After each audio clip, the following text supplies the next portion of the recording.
Bonsoir d'abord. Pour me présenter, c'est simple. Je suis aumônier régional des prisons, aumônier régional musulman. Alors, je suis arrivé en France en 1973. La criminalité a changé de visage.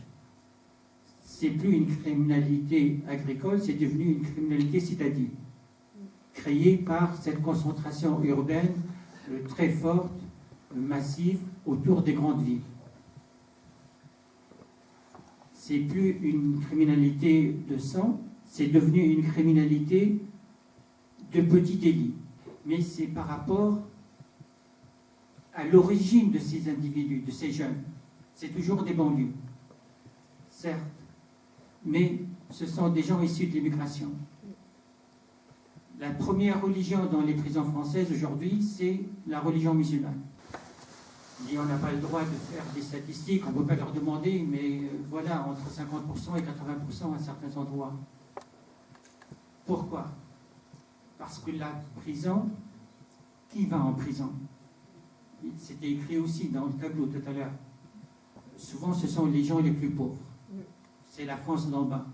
Ce sont les gens qui sont issus de l'immigration. Encore une fois, l'administration pénitentiaire n'a pas évolué comme il fallait avec cette transformation sociologique qu'on est pays. Pour la plupart des gens qui travaillent avec moi dans l'Ouest, c'est des vacations de 2 heures par semaine.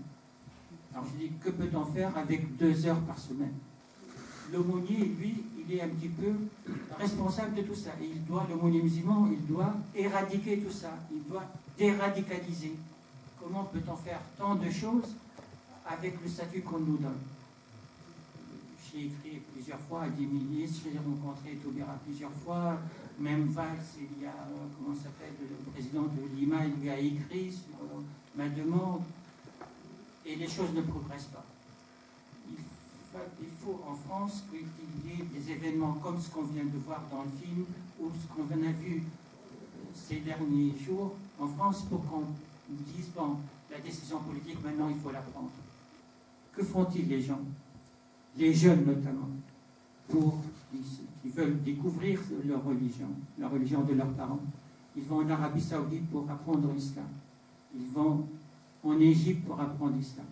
Quand ils reviennent en France, c'est l'islam qu'ils ont appris à l'étranger, des fois au Maroc, en Algérie aussi, qu'ils veulent appliquer en France. Alors, l'épouse, elle se met avec une burqa, lui, il se met avec la barbe, et il ne serre plus la main à une femme, il refuse la musique, il refuse le cinéma, il refuse... Pourquoi? Parce qu'en Arabie ou ailleurs, on lui a dit l'islam interdit tout cela.